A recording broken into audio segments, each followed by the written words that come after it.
SBC Media. Welcome to iGaming Daily, analysing the news from the betting and gaming industry all over the globe. Supported by SBC Summit Barcelona, the industry-leading conference bringing you the future of sports betting and iGaming. SBC Summit Barcelona is where you can experience the entire global industry coverage under one roof. Join 10,000 industry professionals for 3 days of game-changing conversation and education. Get your tickets now at sbcevents.com. De Silva pulls it back, they score! Ivan Toney again! A week that's been so disappointing for the Brentford captain ends on a high, and he might just have nicked the winning goal for Brentford at the Etihad. And we've got some more breaking news for you. Ivan Toney has been suspended from all football and football-related activity with immediate effect for 8 months, which runs up to and including the 16th of January 2024. He's also been fined £50,000 and warned about his future conduct for breaches of the FA's betting rules. Last week witnessed Ivan Toney, the Premier League striker who plays for Brentford Football Club, handed an 8-month suspension after admitting 232 breaches of the Football Association's betting rules. Whilst the FA implemented the charges, the decision on the ban came from an independent commission made up of senior figures from the world of sport and law. Originally, the striker was hit with charges of 262 breaches of FA Rule E8. However, 30 of these charges were withdrawn. This decision stirred up an interesting debate in the SBC media office because there does seem to be a level of contradiction, potentially, certainly from my perspective, when it comes to the use of professional players and promoting gambling. Not to say we're in favour of Toney betting. Rules are rules, and he broke them, so he must serve the time, so to say. Yet, over the past few years, we've seen more and more current and former players become ambassadors for gambling operators. Top of my head, Neymar and PokerStars stands out. You also have endless appearances on UK gambling adverts from former players like Paddy Power and former England and Liverpool striker Peter Crouch. And even when you go into the stadium or you watch Premier League games on the TV, sponsorship advertisements are in every direction you look on match days. On Tuesday's episode of iGaming Daily, today, I'm joined by Insider Sport and Payment Expert Editor Joe Streeter, as well as SBC America's senior journalist Charlie Horner. How are you both doing today? Great, thank you, James. Great to be on the podcast. Yeah, not bad, thanks, James. Hope you're doing well too. Yeah, I'm doing really well. I'm looking forward to getting into this topic because I wanted to cover it last week, but we already had the agenda. Well, there was an agenda set out, so it's good that we're finally touching on it because it's an interesting story to dig deep into. Before we dig into it, though, just for the listeners, later on in the show, we'll be asking both Joe and Charlie to kind of give us their favourite piece of sports marketing, considering we are talking about responsible marketing when it comes to sporting players. So we'll ask them what their favourite piece of sports marketing has been and their least favourite piece of sports marketing later on in the show. But on to the topic at hand, and I think it's appropriate just to kind of get your, Charlie and Joe, get your thoughts and reflections on Ivan Toney's suspension from last week. So what were your initial reactions? Well, of course, the headline is the 8-month suspension. It's, a lot of people have said that it's a long suspension. I mean, let's consider that 3 of those months are going to be outside of the Premier League season. He might miss a few internationals with England over the summer if he was to be chosen for the squad. But the new Premier League season will get underway in August. He will be able to come back into training in September, with him then being able to come back into the fold and back into the first team in January. A lot of people have been saying it's a very long suspension and making comparisons with the Kieran Trippier case a few years ago. However, I think it's possibly more pertinent to look at Joey Barton's ban back in 2017 when he was playing for Burnley. He was given an 18-month ban from all football and activity for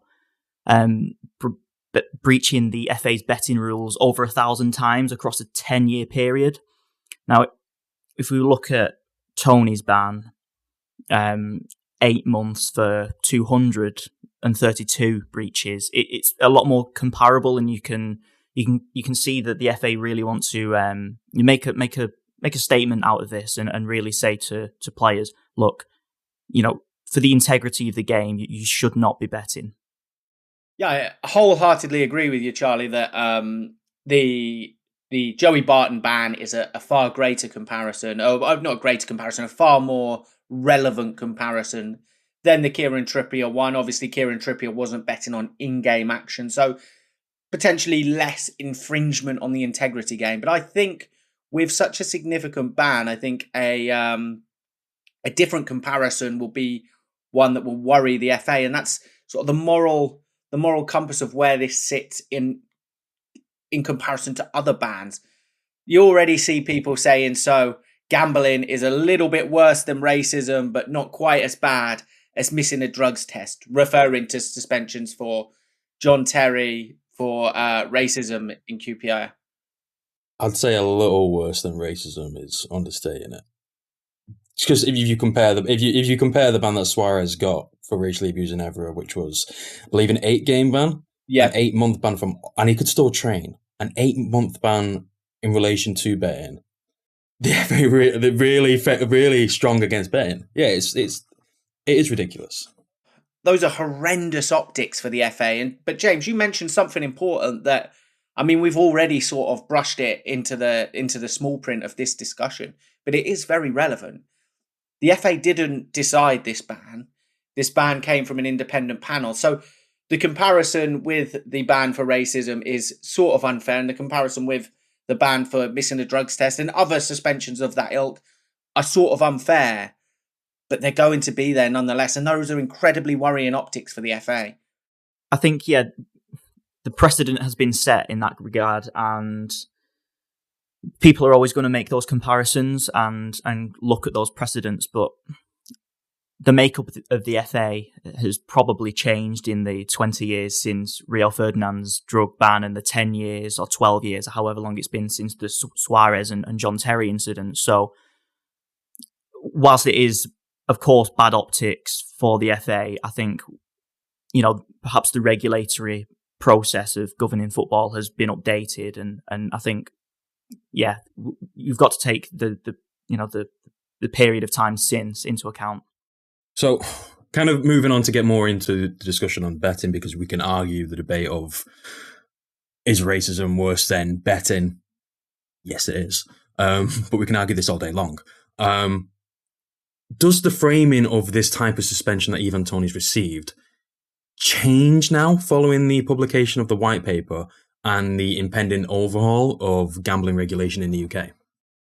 Yeah, I think so. It's an interesting one because the relationship between gambling and football is continually evolving. It's continually changing.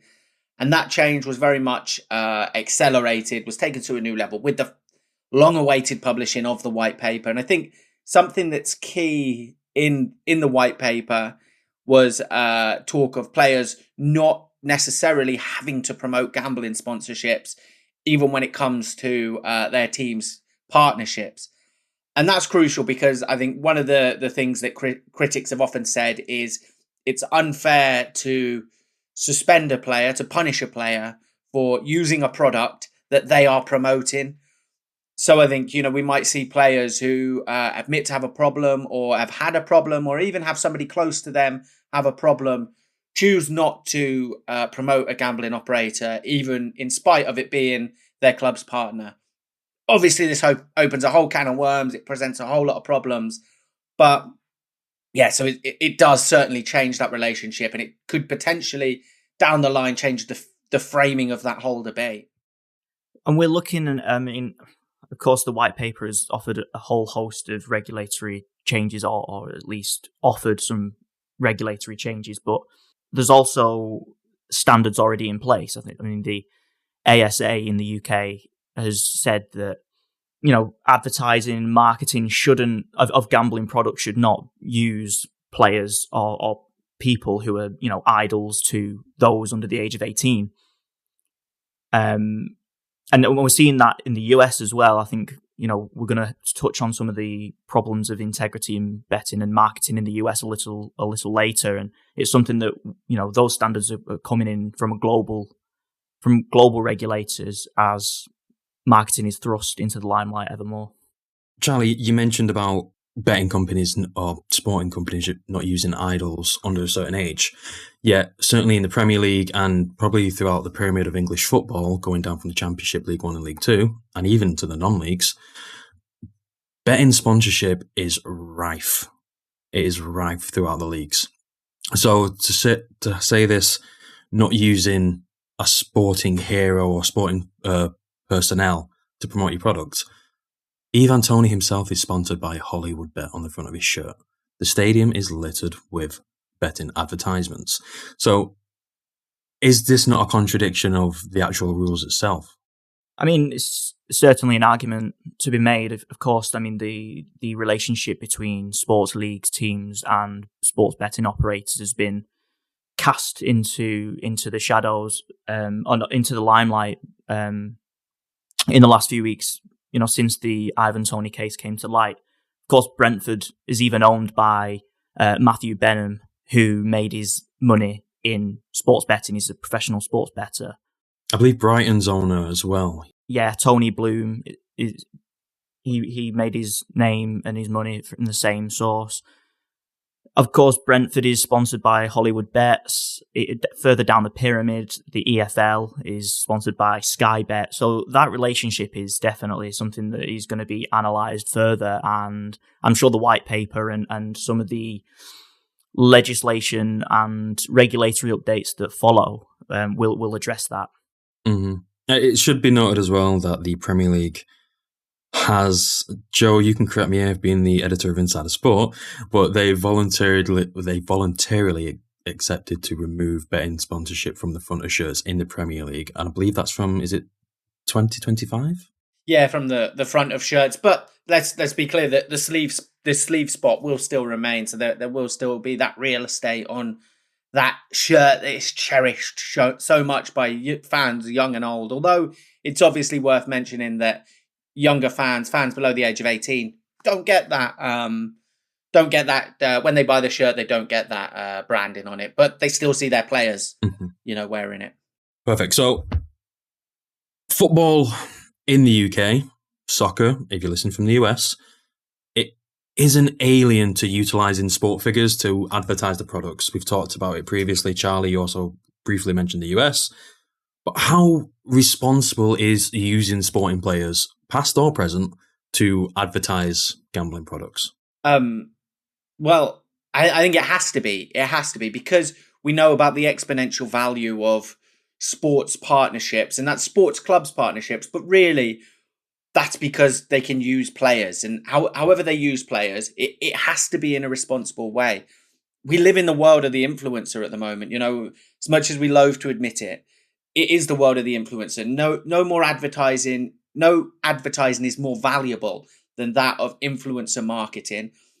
And let's be honest, your sort of mainstream influencers, the Love Island stars, the Geordie Shore stars, they could only dream of having the influence that footballers have or sports stars have. Just this weekend, even in my 30s, I'm still influenced by sports stars. Whether it's, trainers or a haircut. I watched the Conor McGregor documentary at the weekend, a fantastic watch. Everyone should check it out. Really good watch. But midway, he started rocking a shaved head and I thought he looked pretty cool. Lo and behold, Monday morning, I show up to the office and the head is shaved. And I'm even talking in an Irish accent. That's the influence. That's how significant the influence is. But with great power comes great responsibility, right? And we've seen examples of this influence being used in a responsible way, not just bet now, plastering brands all over players, them telling stories. We had huge credit to Epic Risk Management and 32 Red.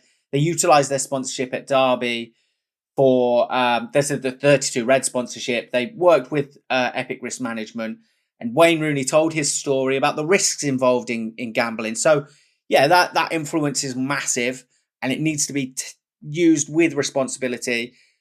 But it's always going to be there, and brands are always going to tap into it, whether it's crypto brands or gambling brands. They're always going to tap into it, and that's why the value of sports marketing is what it is. Yeah, I mean, I think there's always going to be controversy when, or maybe not controversy, but perhaps backlash when current sports stars are used in gambling marketing materials, just purely because of that influence that they do have on young people and old people like Joe. So. But I think it becomes a little less not less important, but that impact is weakened when it comes to sporting stars of the past who maybe appeal to people who idolized them when they were younger, maybe 10, 15 years prior. So, but even then, it still causes controversy because we saw in Canada last year when BetMGM partnered with Wayne Gretzky, who's a former ice hockey player and head coach. And that gathered significant criticism in Ontario because obviously the market there is new, and they saw a sudden influx of advertising on their TV screens and their online articles and stuff. So perhaps not even using past sports stars is enough to fend off some of that criticism that operators are going to face. But then, of course, like Joe says, we are living in that influencer age where you need a star to help market your products, right? But Charlie, you raise a really interesting point because, nobody struggles more than past sports stars. We've seen in the UK with Paul Merson. They try and reach those highs again when the highs of pro football or pro sports aren't there anymore. So they are potentially even more vulnerable to problem gambling. So, yeah, so there's a whole nother kettle of fish there, really, that is needs to be touched on, and a responsible strategy needs to be taken by operators. This is a perfect time to do kind of a plug-in for sbcnews.co.uk, going off, Joe, what you've just mentioned about Paul Merson and his relationship with gambling afterwards, and you also mentioned Epic Risk Management. SBC News did do an article from Ben McGregor from Epic Risk Management, the Director of Sports Partnerships. And what he said actually was quite interesting. I think something that moving forward would help the situation relating to Ivan Toney. So he said that there's very little to actually gain from dissecting Toney's kind of every move in public, but suggested that the industry itself must assess what steps can be taken to ensure this situation with Ivan Toney is not repeated on anything like this kind of scale. So McGregor, he underlined that the importance of education as a first priority for clubs, leagues and governing bodies, particularly surrounding gambling-related harms, and making players know exactly who to turn to in difficult times. Because this is something that actually hasn't really been mentioned from the Ivan Toney situation, is to have that many bets in that period of time. It triggers some type of problem gambling-related issue, and it hasn't been addressed. It hasn't been triggered by regulators. It hasn't been triggered by operators, no matter how many safety measures put in place.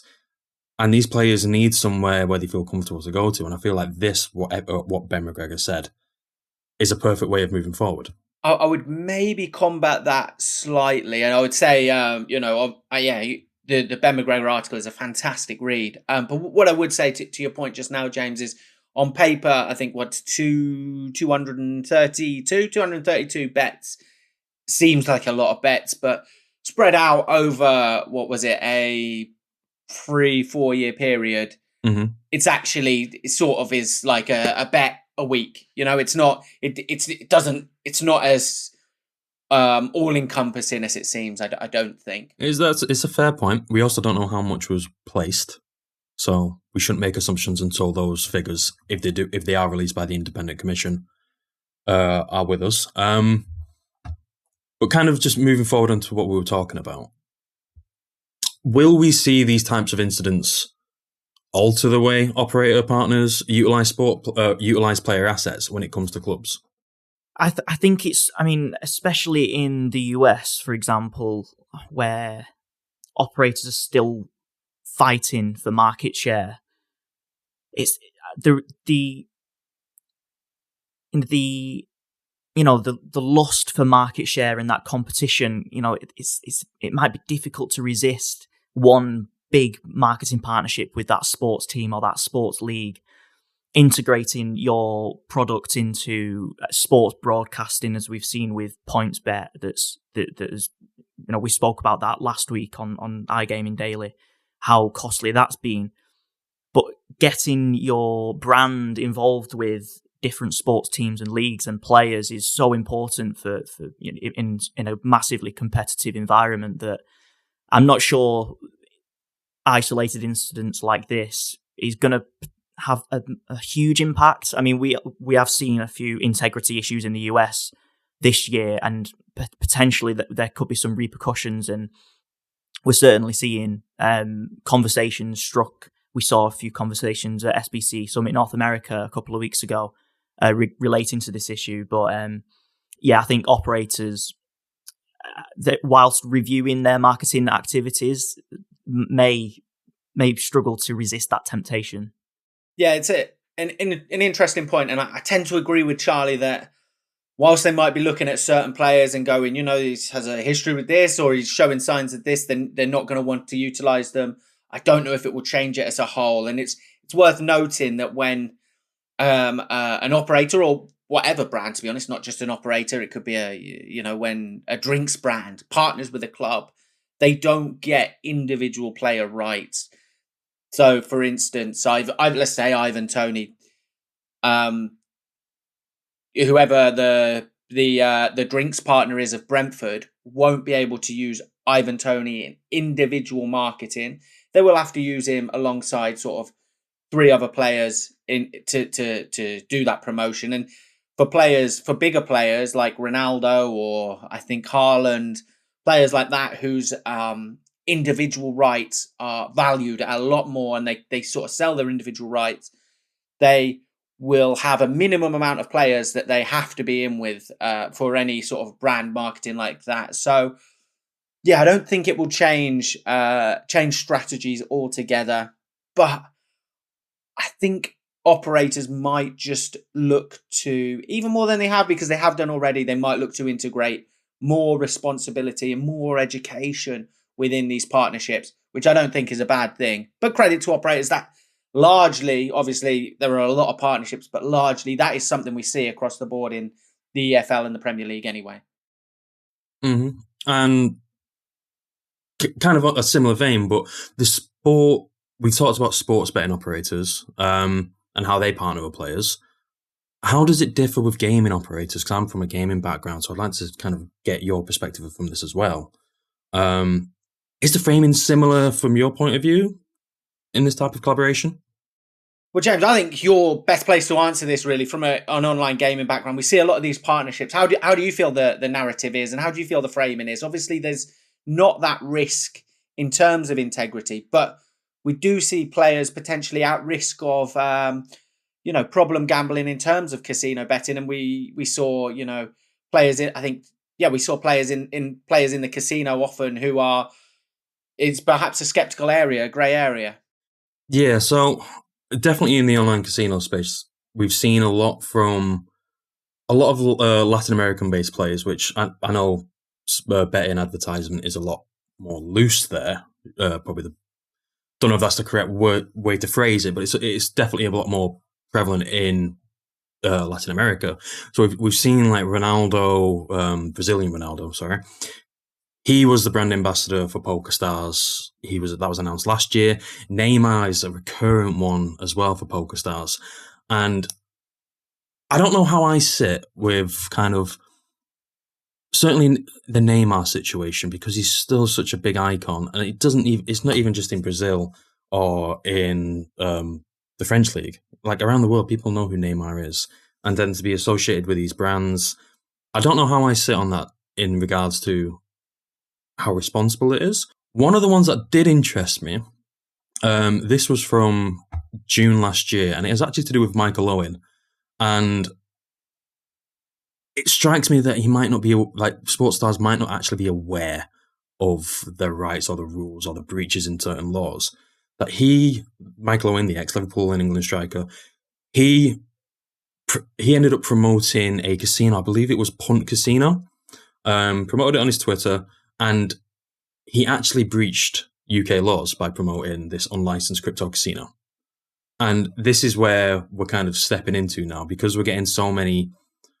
You'll have your licensed casinos, which is absolutely fair game. You know, absolutely go for them. But you'll have the unlicensed ones, or the grey markets, the black markets, that players aren't actually aware of. So they're not educated. And it goes back to the risk management article on SBC News. I think sports stars, past and present, need to start being a bit more educated on these type of casinos that they're promoting, either if it's to a share on Twitter or they're becoming brand ambassadors for. And it's also another one we've had it with Norwich City and I believe Aston Villa with BK8, I think it was. Clubs aren't doing their due diligence with these things. They're not checking the background of a certain operator site. Yeah, and of that ilk is the crypto sector. I mean, FTX partnered with the biggest stars. The arena in Miami was going to be the FTX arena. Tom Brady was partnered with FTX, and now they've all got egg on their face. They all look silly for promoting this crypto brand that, was just a fraudulent brand. So, very much of that ilk is the crypto sector, and we're seeing a lot more due diligence, which is incredibly necessary. Mm-hmm. And I'm just going to round this off now because we are really short on time. I think we're actually overrunning a little bit. But Charlie, I kind of want to get more of your US perspective. You know, it'd be wrong not to utilise your knowledge while we've got you. So let's talk a little bit about the US a bit more. Have we seen these type of integrity issues throughout North America? And what has the reaction been to them, if there has been? Yeah, well, there has been some developments this year, which, has definitely raised some concerns. So listeners can go back through the iGaming Daily back catalogue and listen to an episode that Joe and Jess and I did about the Detroit Lions, who had to ban 5, or the NFL banned 5 Detroit Lions stars for breaching the NFL's betting rules. So they were Quintez Cephas, CJ Moore, Shaka Toney, so it's runs in the surname, Stanley Berryhill and Jameson Williams. 3 of those players have been banned for an entire season. So, of course, the NFL are taking this incredibly seriously. Whilst a couple of the other players missed out on 6 games. Is that start to finish an entire season? I believe it is. Wow. I believe they will be banned for the entire season, wow. Which is they're taking it very seriously. But what's even more concerning is these situations are creeping into college sports, which we reported on SBC Americas a couple of weeks back. So the Alabama baseball coach, Brad Bohannon, has been fired in the wake of an Ohio Casino Control Commission investigation into suspicious betting activity on their fixture against LSU. So US Integrity had noticed a spike in betting activity on that fixture, and as a result, the coach has lost his job. This does raise significant concerns about the role of betting and college sports. How do we protect these student athletes? Because they often are very young, and in some cases not even old enough to bet themselves, yet they're being put in the middle of this storm of sports betting legalization, regulation, and some sort of misuse of betting. So it's something that we're talking a lot more about in the US this year. I don't think it's going to go away anytime soon, and it's certainly one to keep an eye on. Perfect. And for the listeners there, definitely keep an eye on sbcamericas.com to find out more about that, because Charlie and SBC Americas editors Jessica Wellman will be keeping you up to date as soon as news like that does break. But as I mentioned at the start of the show, just to round off the podcast, we're going to be talking, or we're just going to give our favourite responsible marketing, sports betting marketing ads. So my favourite one, well, my favourite actual company who do adverts, it was Pepsi, certainly in the early noughties and 90s. I thought their marketing campaigns were brilliant. ones that come to mind is the surfing one with Thierry Henry and Ronaldinho. But the best one is actually David Beckham. It was a simple one. He was on a beach and he just hit a ball into a bucket, which was about 50 yards away, but he did it 3 times in a row. And to this day, people don't know if it's fake or if he actually did it 3 times in a row. And there's been so many analysis on YouTube trying to break this myth.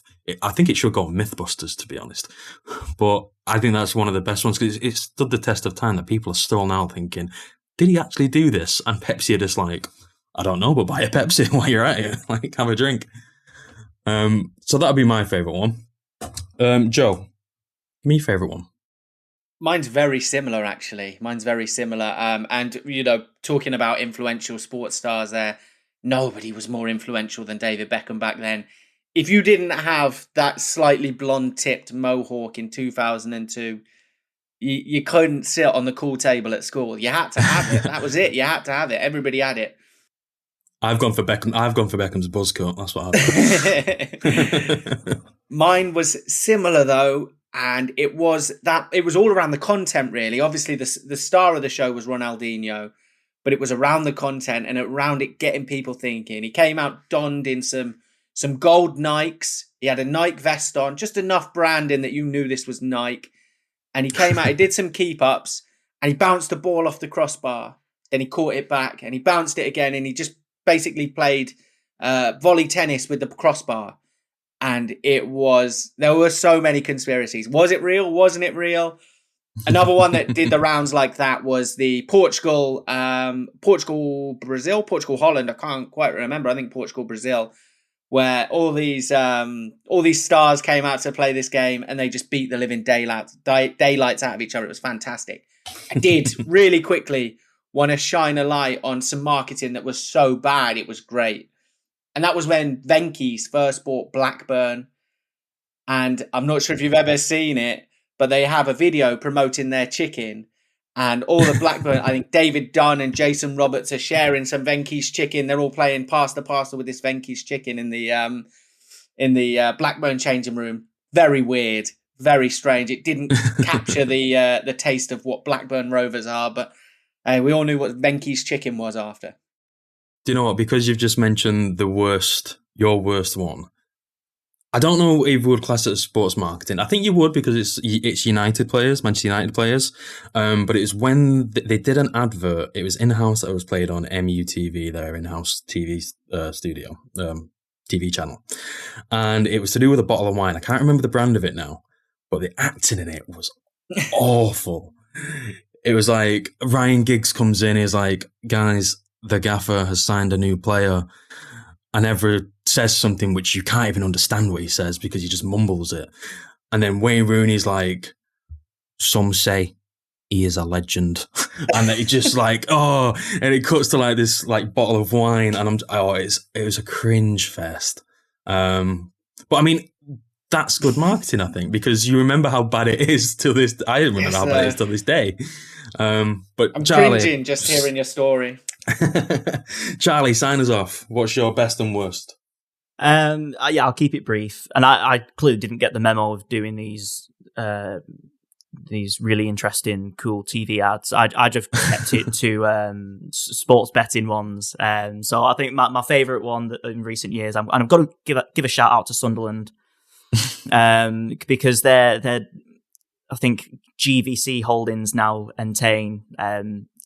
They donated their front of shirt sponsorship from the BetDAC brand, and they give it to the Children with Cancer UK charity, which gave some really good exposure to a great charity doing great things. So a little less light-hearted than your guys', but important nonetheless. Charlie, if I may, the greatest marketing for Sunderland was the 6-part Netflix documentary, because we all felt so bad for you.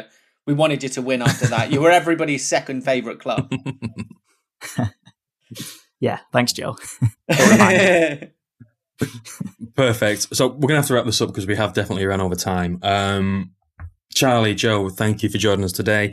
For everything that we've talked about, listeners can visit insidersport.com to find out all your latest sports sponsorship news. sbcnews.co.uk, like I mentioned, the Epic Risk Management article I will put in the description on this podcast, for this podcast.